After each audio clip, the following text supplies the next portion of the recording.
Hello hi friends.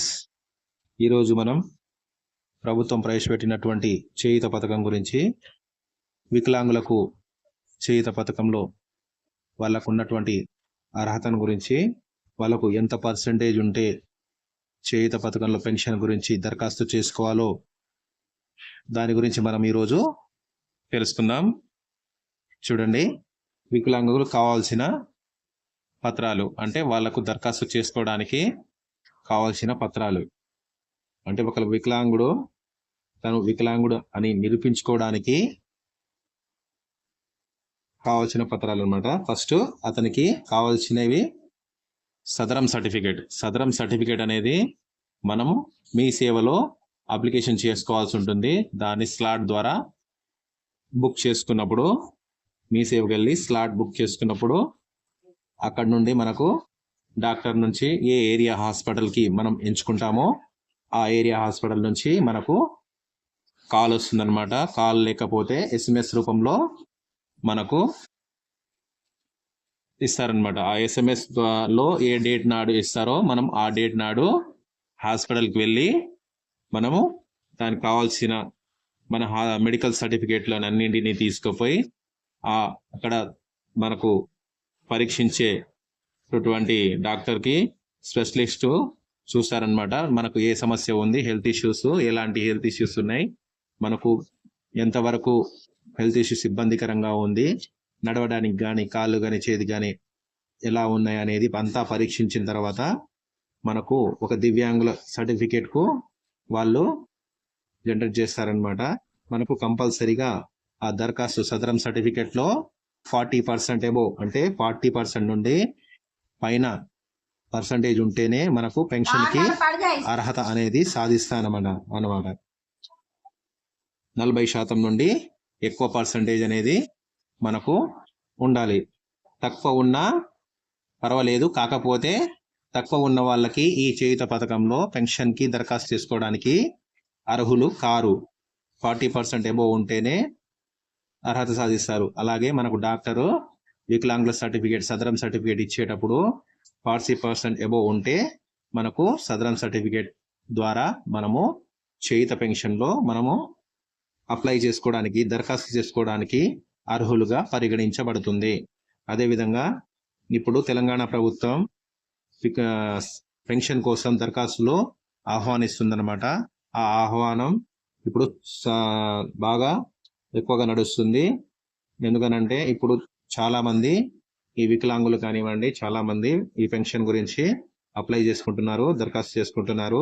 చాలా తక్కువ సమయం ఉంది కాబట్టి దీనికి కావాల్సిన పథకాలు ఇప్పుడు డాక్టర్ ధృవీకరణ చేసిన సదరం సర్టిఫికేట్తో పాటు అందులో 40% అబోవ్ అంటే 40% కంటే ఎక్కువ పర్సెంటేజ్ ఉండి సదరం సర్టిఫికేట్ కావాల్సి ఉంటుంది. అలా కాకపోయినా UDAID సర్టిఫికేట్ ఉన్నా సరిపోతుంది.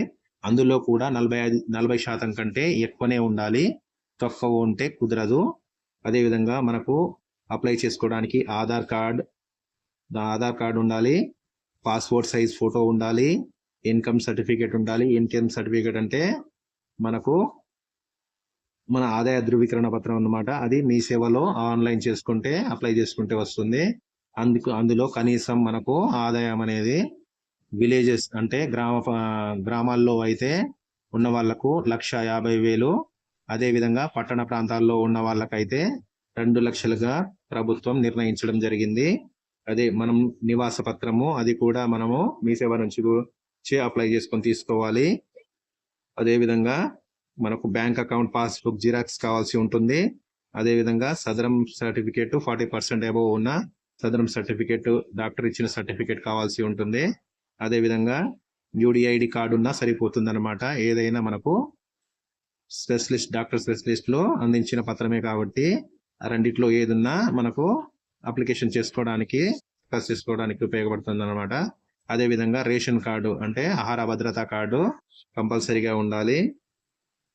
ఈ పత్రాలన్నిటినీ దగ్గర పెట్టుకుని మనం ఇప్పుడు దరఖాస్తులు ఆల్రెడీ ప్రారంభమయ్యాయి. ఆల్రెడీ చాలా మంది దరఖాస్తు చేసేసారు. దరఖాస్తు చేయని వారు ఎవరైనా ఉంటే ఈ పత్రాలన్నిటినీ దగ్గర చేసుకొని మన గ్రామ పంచాయతీలో కానివ్వండి, మన VROకు కానివ్వండి, లేకపోతే MPD ఆఫీస్లో కానివ్వండి, ఎవరికైనా ఇచ్చి దరఖాస్తు చేసుకోవాలి. వాళ్ళకి ఇస్తే అప్లికేషన్ ఫామ్ నింపి సంతకం చేసి అన్నిటిని జిరాక్స్లుగా మనము ఒక దరఖాస్తు అన్నిటిని జత కలిపి మనము ఎంపీడీ ఆఫీస్లో కానీ విఆర్ఓకి కానీ దరఖాస్తు చేసుకోవాల్సి ఉంటుంది. వాళ్ళకి ఇస్తే ఈ దరఖాస్తు వాళ్ళే చేసేస్తారు. కాబట్టి మీరు పెన్షన్ చేసుకోవాలనుకుంటే ఆల్రెడీ 2 నెలలుగా ఈ ప్రక్రియ అనేది ప్రారంభమైంది. కాకపోతే ఈ 8/8/2026 నుండి దరఖాస్తులు ఆన్లైన్ చేస్తూ ఉన్నారు. ఈ డేటు 31/8/2026 లోపే ఆల్రెడీ దరఖాస్తు చేసుకోవాల్సి ఉంటుంది. ఇప్పుడు మీకు చాలా తక్కువ టైం ఉందండి, 31 లోపే. కాబట్టి ఈ అన్ని పత్రాలు జత చేసుకోవాల్సి ఉంటుంది. ఎస్కేఎస్ ఫామ్ కూడా ఉండాల్సి ఉంటుంది అప్లికేషన్ చేసేటప్పుడు. ఎస్కేఎస్ ఫామ్ అని అంటే మన ఆధార్ కార్డు ఇచ్చి ఆన్లైన్లో ఇస్తే వాళ్ళు ఆ ఫామ్ ఇస్తారు. ఆ ఫామ్ లో మనకు ఎంత ఆదాయం ఉందని తెలుసుకోవడానికి ఉంటుంది అన్నమాట. కాబట్టి మీరు ఈ ఆధార్ కార్డు, ఇన్కమ్ సర్టిఫికేట్, నివాసం certificate, photo, SKS, application form, Sadaram 40% above ఉన్న వాళ్ళు, అదేవిధంగా వెనికిడి లోపము కానివ్వండి, అదేవిధంగా వెనికిడి లోపం మూగ వాళ్ళు కానివ్వండి, వాళ్ళకు కనీసం 51% పైన ఉండాల్సి ఉంటుంది. ఇలా ఉంటే వాళ్ళు కూడా ఈ వికలాంగుల పెన్షన్ దరఖాస్తు చేసుకోవడానికి అర్హులుగా పరిగణించబడతారు. కాబట్టి మీరు త్వరపడండి, తొందరగా ఈ పెన్షన్ను అప్లికేషన్ చేసుకోండి. ఎవరైనా చేసుకొని వారేమైనా ఉంటే ఈ పత్రాలన్నిటిని దగ్గర చేసుకొని మీ గ్రామ పంచాయతీలో ఉన్నటువంటి సర్పంచ్ని కానివ్వండి, విఆర్ఓలకు కానివ్వండి, లేకపోతే డైరెక్ట్గా ఎంపీడీ ఆఫీస్లో కానీ ఇచ్చి దరఖాస్తు చేసుకోవచ్చు. మీరు అన్నిటినీ దగ్గర చేసుకొని ఖచ్చితంగా ఈ దరఖాస్తు చేసుకోండి. మీకు పెన్షన్ అనేది వస్తుంది. ఇందులో ఎలాంటి ఇబ్బందులు ఉండవు. అందరికీ ఇవ్వాలనే ఉద్దేశంతో, ఇబ్బంది పడుతున్నటువంటి వికలాంగులందరికీ ఈ పెన్షన్ ఇవ్వాలి అనే ఉద్దేశంతో మన తెలంగాణ ప్రభుత్వం చాలా పటిష్టంగా పట్టిన కార్యక్రమం ఇది. మీరు చాలా తొందరగా చేసుకోండి. Thank you so much.